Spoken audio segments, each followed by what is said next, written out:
अस्सलाम वालेकुम वरहमतुल्लाहि वबरकातुहू। ऑथेंटिकेशन ऑफ इस्लाम में खुशामदीद। कैसे हैं आप सब? उम्मीद करती हूँ खैरियत से होंगे। जैसा कि आप सब जानते हैं कि मैं उम्रे के तरीके की स्टेप बाय स्टेप वीडियोस बना रही हूँ। सेकंड लास्ट वीडियो में मैंने आपको बताया था कि जब हम उम्रे का तवाफ़ करने के लिए मताफ में आते हैं तो तवाफ़ की नियत करने से पहले पहले किन बातों का ख्याल रखना है और फिर तवाफ़ की नियत किस तरह से करनी है। तवाफ़ की नियत के अल्फाज मैंने आपके साथ शेयर किए अरबी में भी और उसका उर्दू तर्जुमा शेयर किया ताकि जो लोग अरबी नहीं पढ़ सकता कि वो उर्दू में अपनी नियत कर सकें। और लास्ट वीडियो में मैंने आपके साथ हजर अस्वद का इस्तकबाल और हजर अस्वद का इस्तिलाम किस तरह से करना है ये मैंने आपको बताया। इसके अलावा तवाफ शुरू करने से पहले मर्द इस्तबा करते हैं तो इस्तबा का तरीका क्या है वो मैंने आपके साथ शेयर किया। तो जब हम हजर अस्वद का इस्तकबाल कर लें फिर इस्तिलाम कर लें तो इस्तिलाम करने के बाद अब हमारा तवाफ शुरू हो जाता है। तो तवाफ शुरू करने से पहले कौन कौन से उमूर हैं जिनका ख्याल रखना जरूरी है या वो कौन सी चीजें हैं जिनका ख्याल रखना तवाफ से पहले बहुत जरूरी है, या फिर यूं कह लीजिए कि तवाफ करते वक्त कौन कौन सी चीजों का हमें ख्याल रखना है। इसके अलावा आपके साथ शेयर करूंगी तवाफ का मसनून तरीका कि तवाफ किस तरह से शुरू करना है, किस तरह से हमें तवाफ का इख्तिताम करना है, दौरान तवाफ कौन सी दुआ हमें पढ़नी है। इसके अलावा कुछ ऐसी दुआएं आपके साथ शेयर करूंगी जो आप तवाफ के 7 चक्करों में इजीली मांग सकते हैं। वो दुआएं जो हमारे नबी सल्लल्लाहु अलैहि वसल्लम ने अपनी उम्मत को बताई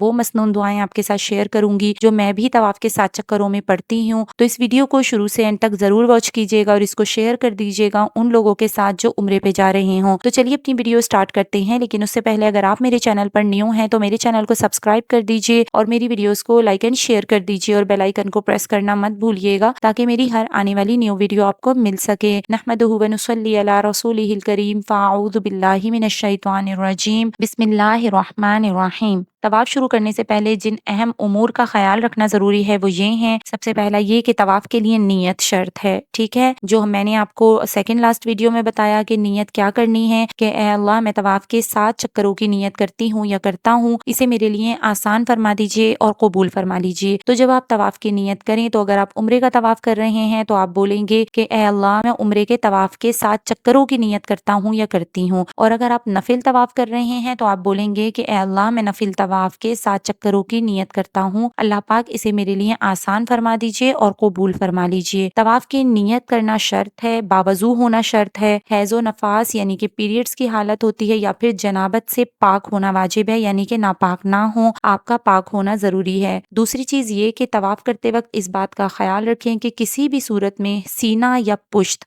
यानी हमारी फ्रंट और बैक बैतुल्लाह की तरफ नहीं होनी चाहिए, और अगर ऐसा हो जाए तो पिछले पाँव यानी कि पीछे की तरफ लौटना है ताकि बायां कंधा हमारा बैतुल्लाह शरीफ की तरफ ही रहे, और इतने हिस्से का इयादा करना है यानी जितने हिस्से में हमारा सीना या पुश्त बैतुल्लाह की तरफ हुई है उतने हमें पीछे कदम चलने हैं, फिर वहां से इयादा करना है यानी कि लौटाना है उतने हिस्से को तवाफ के। तो हुजूम में क्योंकि इयादा करना थोड़ा मुश्किल होता है, क्योंकि बैक होना पीछे होना थोड़ा मुश्किल होता है, तो ऐसी हालत में तवाफ के इस चक्कर को हम दोबारा करेंगे वरना जजा लाजिम होगी। दोबारा तवाफ करने का तरीका ये होता है कि आप हजर अस्वद तक आए और वहां से आपने हजर अस्वद का इस्तेलाम किया, फिर अपने चक्कर को पूरा कर लिया, इसे कहते हैं इयादा करना। तीसरी चीज ये कि हतीम को शामिल करके तवाफ करना वाजिबात तवाफ में है और तवाफ के दौरान हतीम के बीच में से गुजरना नाजायज है। इस तरह की सूरत में इस खास चक्कर को दोबारा अदा करना लाजमी है वरना जजा लाजिम होगी। अब अगली चीज ये है कि तवाफ में छोटे छोटे कदम रखना मुस्तहिब है और तवाफ के 7 चक्करों के दरमियान वक्फा करना मकरूह है, यानी तवाफ के 7 चक्कर कंटिन्यूसली करने हैं, हमें बीच में वक्फा करना मकरूह है। हर काम में जो खुशू और खुजू के मनाफी हो इसको तरक करना मुस्तहिब होता है, जैसा कि बिला जरूरत इधर उधर के लोगों की तरफ मुतवज्जे होकर देखना, कंधों पर हाथ रखना, मुंह पर हाथ रखना, एक हाथ की उंगलियों को दूसरे हाथों की उंगलियों में दाखिल करना वगैरह वगैरह, यानी हर वो चीज जिससे खुशू खुजू और आजिजी में दखल आता हो, यानी हमारे खुशू खुजू में जो चीज रुकावट बनती हो उसको छोड़ देना मुस्तहिब है। तवाफ में अस्कार और दुआओं का आहिस्ता आहिस्ता पढ़ना मुस्तहिब है, इस तरह पढ़ना चाहिए कि दूसरों के पढ़ने में खलल ना पड़े। अगली चीज है कि तवाफ में दुआ करना कुरान मजीद की तिलावत करने से ज्यादा अफजल है। कुछ लोग क्या करते हैं कि तवाफ में कुरान मजीद की तिलावत ही करते रहते हैं, जो कि बुरा नहीं है, आप कुरान मजीद की तिलावत कर सकते हैं, लेकिन उलमाए किराम फरमाते हैं कि तवाफ में दुआ करना कुरान मजीद की तिलावत करने से अफजल है। इसके अलावा तवाफ में नमाजियों के सामने से आप गुजर सकते हैं। कुछ लोग कहते हैं कि नमाज पढ़ रहे हैं तो हम तवाफ करते हुए उनके सामने से कैसे गुजरें, तो गुजर सकते हैं। ठीक है। अगली चीज जो मैं गई थी तो मुझे वाकई में बहुत बुरी लगी थी, क्योंकि जब मैं अपने पहले हज पे गई थी तब ऐसा कुछ नहीं था कि मताफ में लोग चप्पलें या जूतियां पहनकर आए या फिर शूज पहनकर आए। लेकिन अब जब मैं जाती हूँ तो मैं देखती हूँ कि लोग मताफ में चप्पलें पहन के तवाफ कर रहे होते हैं, चाहे वो चप्पलें उनकी मस्जिद के अंदर की ही हों। लेकिन मुझे पर्सनली अच्छा नहीं लगता। ऐसा लगता है कि ये खाना काबा के अदब के, उस जगह के अदब के खिलाफ है। तो अगर आपको पहनना है आप मोटी सॉक्स पहन सकते हैं या फिर चमड़े के मोजे होते हैं आप वो पहन सकते हैं, लेकिन चप्पल पहनना एक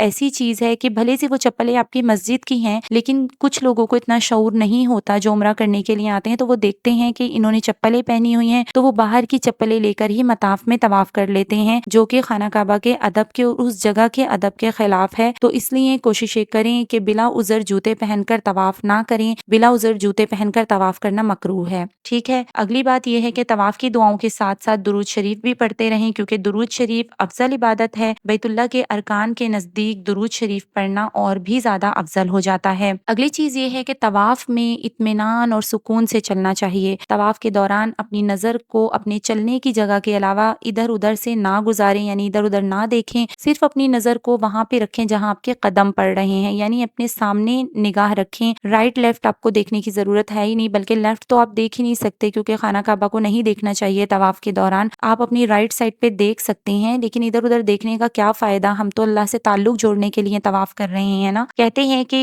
तवाफ का इतना अदब है, जैसा कि हम नमाज की हालत में सजदे की जगह से आगे नजर नहीं गुजारते, इसी तरह तवाफ करते वक्त अपने कदमों की जगह से आगे नजर ना करें तो ज्यादा बेहतर होता है। फिर है कि तवाफ के दौरान दुआ की तरह हाथ ना उठाएं या नमाज की तरह हाथ नहीं बांधें। अक्सर लोगों को देखा है कि तवाफ करते वक्त दोनों हाथ उठाकर, जैसे हम दुआ में हाथ उठाते हैं उस तरह दोनों हाथ उठाकर तवाफ कर रहे होते हैं, तो ऐसे नहीं करना चाहिए। ना ही नमाज की तरह अपने हाथ बांधने चाहिए। अगली चीज के तवाफ के चक्करों में हर चक्कर के अज्जा का लगातार होना सुन्नत मौक़िदा है, यानी कि जैसे हम चक्कर शुरू करते हैं किस वक्त हमें इस्तिलाम करना है, इस्तिलाम के बाद रुकने यमानी पे कौन सी दुआ पढ़नी है, रुकने यमानी से हजर अस्वद तक, तो इसी तरह एक एक चीज का, यानी हर चक्कर के जितने जुज हैं उनका लगातार करना सुन्नत मौक़िदा है। इसलिए तवाफ करते वक्त किसी उज़र के बगैर कहीं ना ठहरें, बल्कि कंटिन्यूसली ही तवाफ करें तो ज्यादा अच्छा है। तो ये तो मैंने आपके साथ कुछ वो बातें शेयर की जिनका तवाफ से पहले ख्याल रखना बहुत जरूरी है। अब तवाफ के तरीके की तरफ आते हैं कि तवाफ की इब्तिदा यानी तवाफ की शुरुआत हमें किस तरह से करनी है। तो जैसा कि मैंने आपको अपनी पिछली वीडियो में हजर अस्वद का इस्तकबाल बताया और उसके बाद हजर अस्वद का इस्तिलाम कैसे करना है, तो हजर अस्वद का इस्तकबाल तवाफ शुरू करने से पहले सिर्फ एक मर्तबा करना होता है, लेकिन इस्तिलाम हर चक्कर शुरू करने से पहले और हर चक्कर शुरू करने के बाद करना है। तो जब हम 7 चक्कर पूरे करेंगे तो इस तरह से हमारे 8 इस्तिलाम पूरे हो जाएंगे। तो इस्तिलाम का मैंने कंप्लीट तरीका डिटेल के साथ अपनी पिछली वीडियो में बताया है। अगर आपने मेरी वो वीडियो अभी तक वॉच नहीं की तो उस वीडियो को वॉच करने के बाद इंशाल्लाह हजर अस्वद के इस्तिलाम का सही तरीका आपको पता चल जाएगा।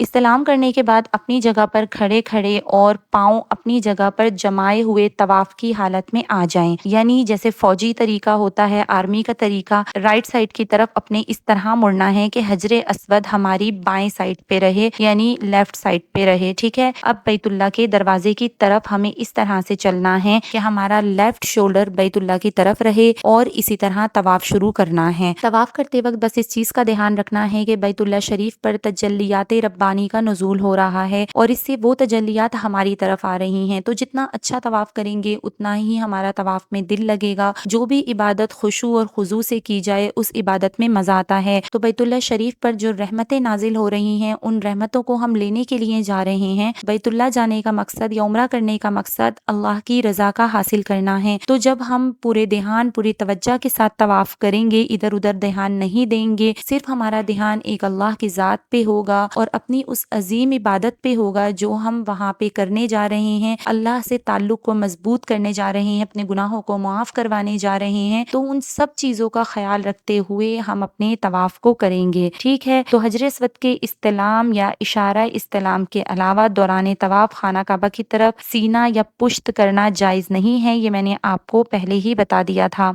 अब आते हैं तवाफ की मसनून दुआओं की तरफ। तो जैसा कि पहले मैं आपको बता चुकी हूँ कि तवाफ के दौरान कोई मखसूस दुआ नहीं है, बल्कि जिस चीज की तरफ भी दिल माइल हो उसी को तवाफ में पढ़ना चाहिए। रुकने یمانی اور حجر اسود کے درمیان جس دعا کا پڑھنا مسنون ہے وہ یہ ہے کہ جب آپ دیکھیں کہ رکن یمانی آ گیا ہے، یعنی کہ حجر اسود سے پہلے والا کونا رکن یمانی کہلاتا ہے، تو جب آپ دیکھیں کہ حجر اسود سے پہلے والا کونا رکن یمانی آ گیا ہے جسے تیسرا کونا بھی کہتے ہیں، تو وہاں پہ ہم نے دعا پڑھنی ہے، ربنا آتنا فی الدنیا حسنۃ وفی الآخرۃ حسنۃ وقنا عذاب النار، جس کا ترجمہ یہ ہے کہ اے ہمارے پروردگار، ہمیں دنیا میں بھی بھلائی عطا فرما اور آخرت میں بھی بھلائی، اور ہمیں دوزخ کے عذاب سے بچا۔ حدیث شریف میں آتا ہے کہ حضور صلی اللہ علیہ وسلم نے رکن یمانی کے بارے میں فرمایا کہ رکن یمانی پر 70,000 فرشتے مقرر ہوتے ہیں، جو شخص رکن یمانی پر یہ دعا پڑھتا ہے تو فرشتے آمین کہتے ہیں۔ اب طواف کا پہلا چکر پورا ہونے پر جب حجر اسود پر پہنچیں گے تو پہلے چہرہ اور سینہ